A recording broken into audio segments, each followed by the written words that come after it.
So we are going to switch gears and talk to an awesome person. Karen, you're welcome to start your video when you are ready.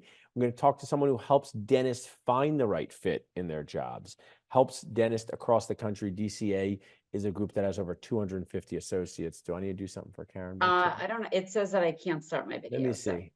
Why the default does it? Can you help me, Morgan Ray? Let me see. I think I'm gonna do it here. I think you guys stopped it for me. So Yeah. Oh, that might be part of it. Yes. Here we go. Hold on. Let me see. It's like, try now. How does that go? Yeah, let's see. No, it's saying you cannot start your video. Hold on 1 second. Morgan, see if you could help me with this. I'm on panels. I'm on Karen. Can I ask her to start her video? Sorry, Karen. Oh, you're fine. Paul, if you go to the bottom right, there might be a more. Oh, here you go. Yeah, see more, and it says I did click start video. Oh, There there we she go. is. Perfect, good. There. All right, well, I have Karen here, so we are switching gears to a non-dentist, but someone who works with dentists. I'm super excited to talk with you, Karen Riley of DCA. So tell us a little bit about your story and what you do in this daily dentisting world. Yeah, well, first of all, I just want to say, like, I'm honored to be here up on this panel. You guys are all amazing, and hearing your stories. And I honestly, it's to hear practicing dentist and working with these dental students from year one, year two, and then to see the success. I'm really honored to be up with all of you. So we're glad to yeah, have you. so I am over at Dental Care Alliance. I have been in the DSO space for many, many years now. I mean, I started my career out with Dr. Roger Levin in consulting, and I was his right-hand man. He taught me everything I really know in the dental industry. And I was with him for 6 years. And I mean, everything from traveling with him to handing him his coffee to all the things that, I just started out with. And then slowly progressed and really kind of found my niche of what I really love to do is working with the dental students and the residents. I work with some of the hygiene students as well. And now I have my own team here at DCA. So I feel very fortunate to have finally gotten to this point of building out the team and really having my vision of how I see it kind of working well. Yeah. So it's pretty amazing. So you work every day to help dentists find the right fit. It may be within your organization, DCA, it may just be them understanding where they're going in life. Before we go into your, what was your first job? We have a dishwasher, we have a receptionist. I was a busboy turned into a server. I love being a server. So what was your first job on earth? I grew up on Long Island, so I worked at a local bakery. So cool. 5 a.m., 4:30 a.m. shifts, that was I had some patience baker. I always say I don't really believe in reincarnation, but if I come back, I want to sell those $10 cupcakes, because when you're a dentist, people growl at you when you're trying to just help them eat, right? You're trying to rip me off. What is this chewing scam? So I want to sell $10 cupcakes where no one complains, right? So that's really a great one. I'm sure you learned a lot about customer service. So totally. As we deepen this, and I know you do a lot with university relations, just in case, not in case, explain what DCA is. How many practices are there? How many associates? I'm in a, like that gym, a no judgment zone, right? People, I said some dentists say to me, Paul, I hate DSOs. I go, okay, what's a DSO? They go, I have no idea. Other people say, I'm never working for a private practice dentist. They don't have any patients. I go, how many patients they have? They go, I have no idea. So I'm here to educate. So just if you could just break down for us in the DCA practices, associates, what does DSO mean? Just so we can help educate our audience. Yeah, so Dental Care Alliance is definitely a different model than I find some of the larger DSOs out there. So I did work for Pacific Dental Services for many years. So that what I would say is that cookie cutter type DSO, you walk into a practice in Pennsylvania to a practice in Maryland, you're walking into the same type of practice, the same type customer service, the scripting, all the above. All the same technology that's in the office, and that's kind of the same dentistry they're doing. With DCA, we are built by affiliation. So we partner with already existing, highly successful, docs that might be in practice for 20 years. They might be a small group, they might be a single doc. And basically they get to a point in their career where they say, hey, I I've grown this practice to this level. I'd like to see it grow even a little bit more before I transition out, and make that much more money. And really they're tired of doing, and for anybody that is, running their own practice, you all know it's a lot that goes into running the practice. There's so much to it. Yeah. And after doing that for 20 years, and the headaches of, the Saturday calls, the Sunday calls, that this person's calling out and this person. So not that we do everything, it's just we kind of, just in general, any DSO, we take on the management piece of it. So we take on, whether we're helping ordering, we get a better cost at ordering supplies because we're a larger organization. We help, the practices, it all depends on what the doctors actually want us to do.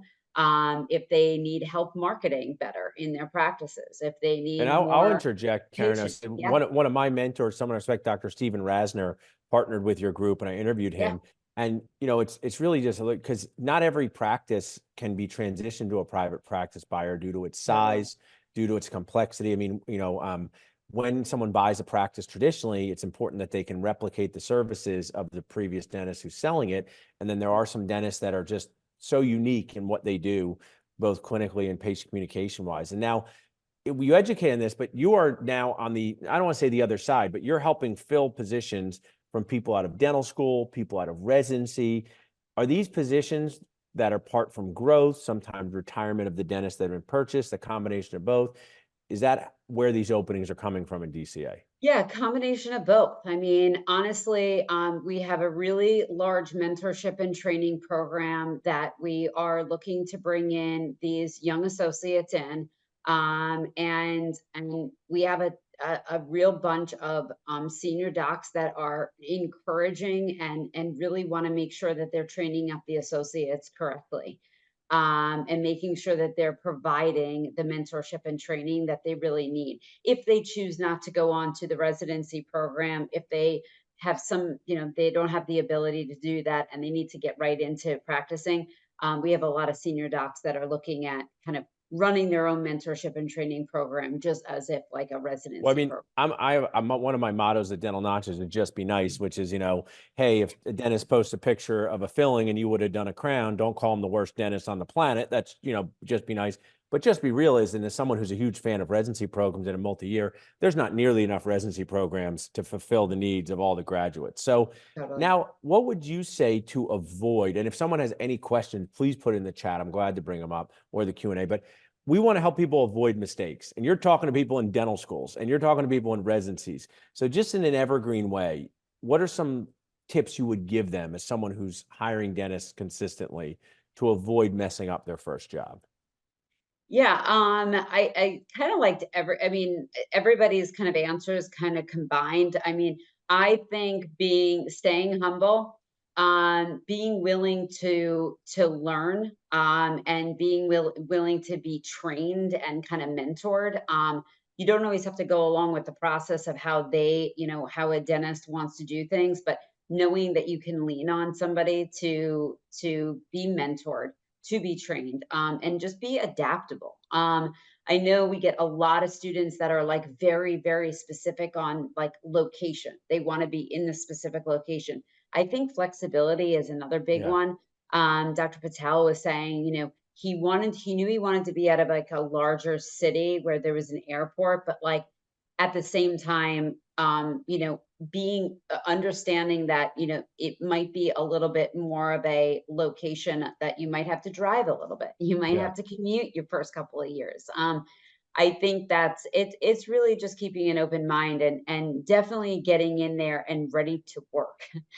It'd be I- surprising to know that there's a lot of dental students that get out, right? And you have the letters after your name and they're like, yeah, I only want to work this many days. I only want to work this, and not really willing to jump in and be ready and excited to get And out one of the there. reasons I'll share as someone who has a higher associates is that you just need to develop patient relationships.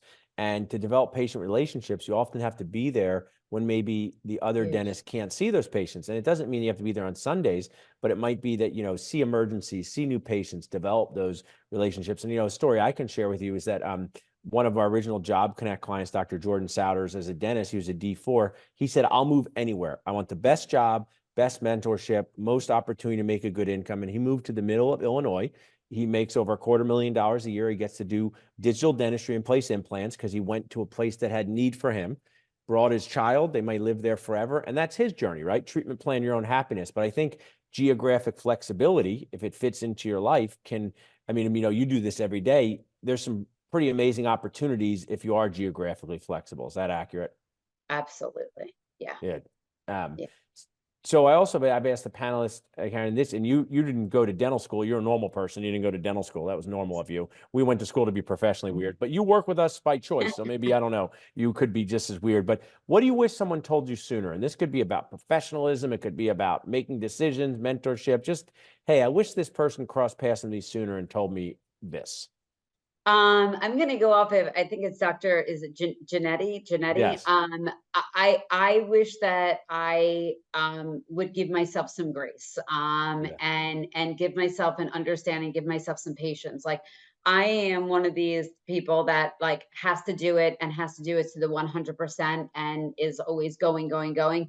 And it's like sometimes I just understand like that I'm gonna mess up if I just don't stop, give myself some grace, give myself some patience. So I kind of wish that somebody would have said, you don't have to fall into all the categories or all the, the pockets that everybody else does. And stop trying to achieve what everybody else does. I love that. Yeah, being kind to yourself is super important. They made a post with it. No one really is keeping score for your contest. We act like they do. And I think that's really awesome advice. If people want to reach out to you, Karen, to learn more about DCA, we have a text code here, text DCA to 215-798-9897. If they wanted to email you or reach out to you directly, what would be the best way for them to do that? Yeah, email is kriley@dentalcarealliance.com, and I'll put it in the chat. Well, you are doing the work of the Lord G.V. Black, which is a famous dentist, because you are helping these dental students find a job. And in a JBR way, I have two more panelists, and my last panelist, Dr. Eric. Here's the reality. If DSOs didn't hire new dentists, they would be unemployed, because the reality is there are not nearly enough jobs in private practice for all the people graduating. So this is our profession. This is where it's at. However it got here, people could yell, scream, cry, but there's 6,000 grads that need to practice their profession that just spent 4 years, and there's just find the best opportunity for you wherever it is. And I so appreciate you sharing with us tonight. Thanks so much.